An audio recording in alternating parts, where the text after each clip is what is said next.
penangkapan besar-besaran itu dari mana Pak yang Bapak bilang pekan lalu di Kemenkeu itu Pak? Apakah pajak, bea cukai, bagaimana Pak? Yang under invoicing, yang selama ini nyelundupin, yang banyak tekstil, baja, segala macam, itu kan sudah ada nama-nama pemainnya kan. Tinggal kita pilih aja siapa yang mau diproses. Saya sedang rendah ya Pak. Pembiayaan utang melalui ISBN pada kedepannya seperti apa Pak? Maksudnya gimana? Kalau yield rendah kan berarti kita bagus. Orang lain percaya sama kita, domestik sama asing, tinggal yieldnya terendah sepanjang berapa? 20 tahun terakhir katanya. Mungkin sepanjang sejarah, sekarang 5,9 sekarang untuk 10 tahun surat pemerintah ya. Itu nunjukin orang percaya dengan fondasi ekonomi kita ke depan. Kalau nggak bisa turun seperti itu. Pak, pencapaian ekonomi kan tadi di arah pencapaian ekonomi. Pencapaian ekonomi kan arah ke depan kita tumbuh lebih cepat, berantas kebocoran-kebocoran. Saya akan kerjakan di mana di bea cukai dan pajak. Berarti strategi. Kalau untuk yang pegawai pajak Pak kan salah satunya itu kemarin sudah dari 26 ya Pak yang dicopot Pak. Itu masih ada lagi nggak sih Pak selanjutnya Pak?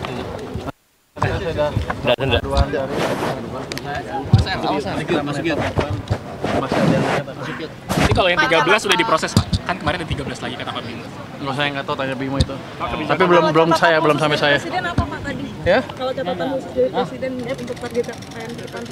Oh banyak catatannya, makanya lama. Kalau soal yang tambahan buat LPDP gimana Pak? Tadi kan katanya 113 triliun mau ditambahin ke anggaran LPDP itu gimana Pak? Saya belum diskusi detailnya, tapi diperkirakan diminta ditambahkan dari LPDP. Tapi kalau dari Kementerian Perhubungan bisa Pak nambahin untuk ke pendidikan? Kalau tahun depan sih bisa, kalau sekarang nggak bisa. Kebijakan DHE yang baru apa Pak? Kebijakan DHE Pak, ini kan kemarin diomongin terus Pak sama Pak Mensesnek. Itu diumumkan? Belum, maksudnya udah Seperti apa sih Pak arahannya Pak? Saya nggak boleh ngebocorin itu, biar aja Pak Presiden yang Sejauh ini pembahasannya seperti apa? Pres apa PP ya, PP ya, PP ya. Mungkin PP-nya akan direvisi, tapi belum final kelihatannya. Kira-kira apa yang bakal direvisi Pak? Nanti kalau udah direvisi diumumkan. Nanti saya offside dulu saya nanti. Diperpanjang atau seperti apa Pak? Tadi didorong kan sekarang, harusnya sih lebih cepat. Tapi kalau ceteris paribus ya kita tutupi kebocoran-kebocoran yang mungkin timbul ya. Di cukai, di under invoicing segala macam kita periksa lagi. Di pajak juga terapkan yang main-main itu nggak main-main lagi sehingga kita nggak bocor pajaknya. Kalau yang Bapak bilang pelanggarannya apa sih Pak? Besaran gimana Pak? Pelanggarannya biasanya apa sih Pak? Pajak. Ya mereka nego lah sama itu, sama ininya, sama wajib pajaknya. Ya akhirnya dapat pemerintah sedikit tapi mereka bagi dua kali. Itu biasanya begitu. Tapi kan nanti ke depan kita akan terapkan IT yang lebih canggih lagi. Saya harapkan akhir minggu ini Cortex sudah siap mungkin. Jadi itu kan meningkatkan lagi penyerapan pendapatan dari pajak kalau lebih efisien Cortexnya. Pak, kalau yang penangkapan besar-besaran itu dari mana Pak yang Bapak bilang pekan lalu di Kemenkeu itu Pak? Apakah pajak, bea cukai, bagaimana Pak? Yang under invoicing, yang selama ini nyelundupin, yang banyak tekstil, baja, segala macam, itu kan sudah ada nama-nama pemainnya kan. Tinggal kita pilih aja siapa yang mau diproses. Potensi pengembaliannya berapa triliun Pak? Belum tahu, masih kita hitung. Terima kasih ya. Terima kasih Pak.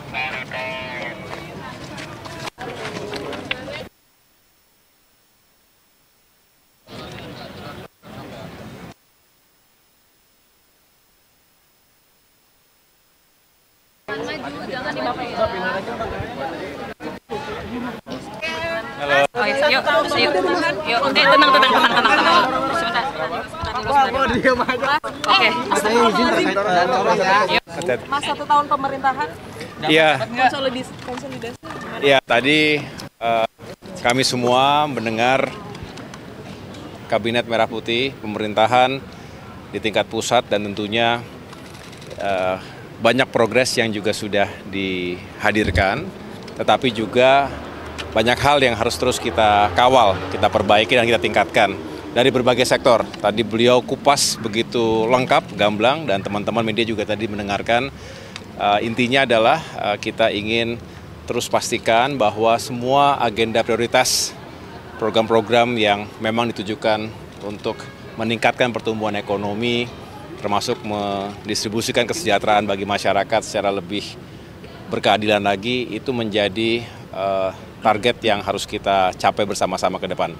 Dan tentunya dari sektor infrastruktur dan pembangunan kewilayahan, memang infrastruktur ini harus bisa memberikan dukungan kepada sejumlah agenda prioritas. Bicara swasembada pangan butuh infrastruktur, butuh bendungan, irigasi yang juga baik. Swasembada energi juga begitu, swasembada air apalagi. Dan banyak lagi termasuk bagaimana kita meningkatkan kualitas sumber daya manusia kita melalui sektor pendidikan dan kesehatan. Perumahan rakyat yang juga semakin terjangkau. Jadi banyak sekali aspek infrastruktur yang menjadi elemen penting dari pencapaian Asta Cita yang tadi juga menjadi harapan dari Bapak Presiden ke depan, kabinet semakin solid dan bisa terus bekerja secara efektif sebagai satu tim yang juga bisa mencapai target-targetnya. Gitu. Mas, terkait kereta cepat Surabaya, Jakarta-Surabaya itu gimana, Mas? Belum dibahas secara khusus tadi. Yang jelas konektivitas ini terus akan kami kawal, dan bicara konektivitas tentu tidak terlepas dari bagaimana kita ingin mengoptimalkan fungsi dan peran dari kereta api secara nasional. Kita tidak hanya bicara kereta cepat, termasuk tentunya penting ketika kita menghadirkan konsep perluasan kereta cepat hingga Surabaya untuk mengurangi waktu mobilitas atau transportasi manusia, barang, dan jasa, tapi juga banyak fungsi kereta lainnya, termasuk untuk logistik, untuk barang-barang. Ini yang terus kami kembangkan juga, tidak spesifik harus bicara kereta cepat saja, tapi juga reaktivasi kereta-kereta yang sudah cukup lama perlu kita optimalkan fungsinya. Namun secara spesifik kan juga masalah anggaran kereta cepat Jakarta-Bandung ini juga jadi sorotan ya, Mas? Iya, benar sekali. Kami terus berkomunikasi, berkoordinasi. Beberapa hari yang lalu digelar rapat bersama dengan Danantara misalnya. Kami sendiri Kemenko Infrastruktur juga intensif mengundang Kementerian Perhubungan, termasuk juga KAI dan tentunya Danantara, karena kita berbicara bagaimana melakukan restrukturisasi KCIC Jakarta-Bandung, WUSH, yang tentunya harus mendapatkan perhatian. Mengapa? Karena memang utang yang harus segera diselesaikan ini juga tidak boleh kemudian menghambat rencana besar kita untuk mengembangkan konektivitas berikutnya, tadi Jakarta sampai dengan Surabaya. Nah, di sini masih terus dikembangkan sejumlah opsi. Saya tidak atau belum bisa menyampaikan secara final karena memang masih dikembangkan opsi-opsinya dan masih dihitung semuanya, segala sesuatunya. Apakah kemudian Danantara bisa menghandle dan juga bagaimana nanti Kementerian Keuangan bisa berkontribusi dan lain sebagainya. Jadi artinya kami masih terus menunggu arahan Bapak Presiden juga sambil terus mengembangkan berbagai opsi yang paling baik dan berkelanjutan, artinya bisa kemudian kita move on untuk membicarakan pengembangan kereta cepat berikutnya untuk Jakarta ke Surabaya.